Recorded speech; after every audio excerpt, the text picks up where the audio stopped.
Hello दोस्तों, मेरे YouTube channel heart of NCERT में आपका स्वागत है। दोस्तों, आज हम पढ़ने वाले हैं कक्षा 10th का जियोग्राफी का चैप्टर 1। आइए, ये लेक्चर 4 है। उसमें हम लोग जानेंगे संसाधन एवं विकास, चैप्टर का नाम है। और इसमें हम लोग पढ़ने वाले हैं आज भू संसाधन के बारे में। भू संसाधन कहिए या भूमि संसाधन।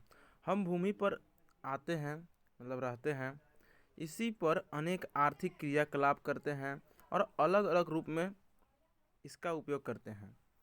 और जो भी हमें भू संसाधन मिलता है, अलग अलग उसका आर्थिक रूप से क्रियाकलाप करते हैं। क्रियाकलाप मतलब काम कर सकते हैं, और अलग अलग रूप से इसका उपयोग करते हैं। भूमि एक महत्वपूर्ण संसाधन है। अब भूमि है एक महत्वपूर्ण संसाधन है, इसके बिना मतलब इम्पोर्टेंट संसाधन, इसके बिना आप कुछ कर ही नहीं सकते हैं।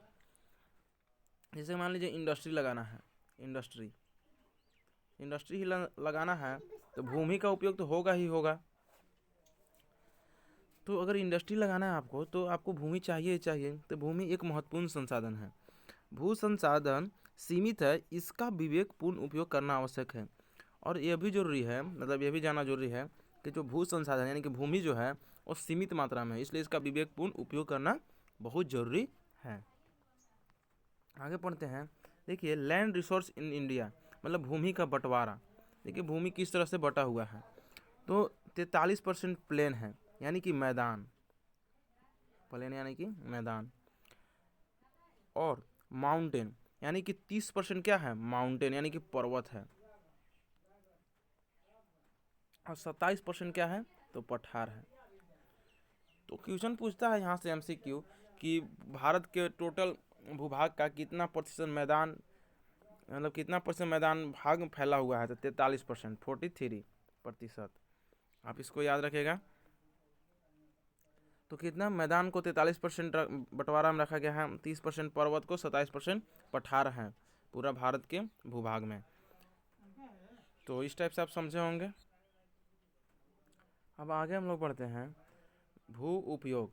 देखिए, भू का उपयोग कहाँ कहाँ किया जाता है। तो भू संसाधनों का उपयोग अलग अलग उद्देश्य के लिए किया जाता है, जो निम्न है।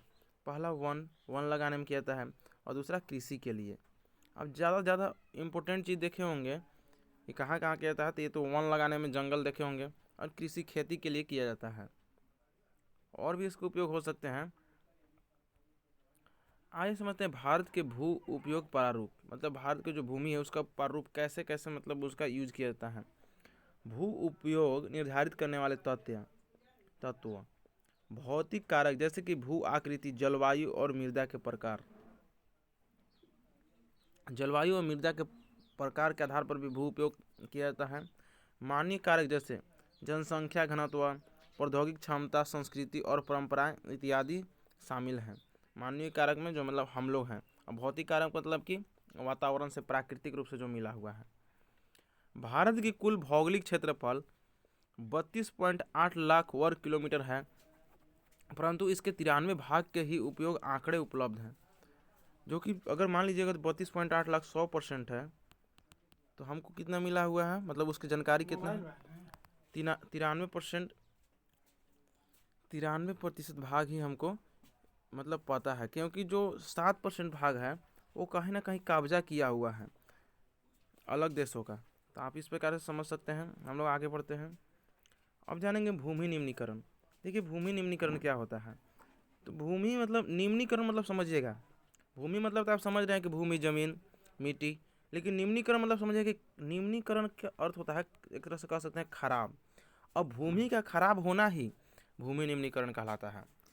क्या मतलब, नहीं समझे तो आइए समझते हैं। देखिए, क्या होता है खराब के मतलब कि अगर, जैसे कि भूमि में अगर पोषक तत्व, मिट्टी में अगर पोषक तत्वों की मात्रा कम हो जाती है, उसे हम भूमि निम्नीकरण कहते हैं।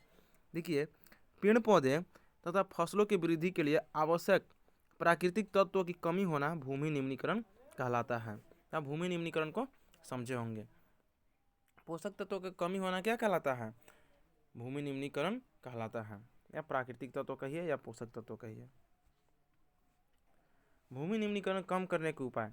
अब भूमि निम्नीकरण कैसे हम कम कर सकते हैं कि मतलब, तो वन रोपण करके। देखिए, यहाँ पर हम लोग क्या पढ़ें कि प्राकृतिक तत्वों की कमी होना ही क्या कहलाता है, भूमि निम्नीकरण कहलाता है। अब उसको हम कम कैसे कर सकते हैं, तो पहला चीज़ वन रोपण करके, दूसरा चारागाह के उचित प्रबंधन तथा पशु चारा नियंत्रण से, मतलब जो चारागाह होता है, मतलब मवेशी को जो चराया जाता है उसके लिए एक क्षेत्र निर्धारित हो जाना चाहिए। तो चारागाह का उचित प्रबंधन, पेड़ों को कतार लगा लो। पेड़ों को कतार में लगाने से क्या होता है कि कतार में लगा दिए तो अगर ये टोटली खेत है, अगर टोटली खेत है तो कतार में से लगा दिए पेड़ तो बीच में खेती भी हो जाएगा। अब कहीं चाहे लगा देगा अच्छा से खेती भी नहीं हो पाएगा। तो पेड़ों को कतार में लगाकर, रेतीली टीलों पर कांटेदार झाड़ियाँ लगाकर, और रेतीली टीलों पर क्या कर सकते हैं, कांटेदार झाड़ियाँ लगा सकते हैं। जैसे कि अगर रेतीला है तो बालू का होता है कि हवा के साथ उड़ जाता है ऐसे ऐसे, अगर आप कांटा लगा देगा रेतीले तो उसको जड़ जो है उसको पकड़ कर रखेगा। तो वो यहाँ से आप ये समझे कि रेतीले टीलों पर कांटेदार झाड़ियाँ लगाकर। आगे समझते हैं। तो यह टॉपिक इतना ही था, और आगे हम लोग नेक्स्ट वीडियो में लेक्चर में पढ़ेंगे मिर्ज़ा के प्रकार के बारे में। तो आज यदि आप 10th बोर्ड की एग्ज़ाम देने वाले हैं तो इस चैनल को आप सब्सक्राइब कर लीजिए, और मेरा प्रयास आप लोग कैसा लगा आप लोग कमेंट में जरूर बताइएगा। थैंक यू दोस्तों, जय हिंद।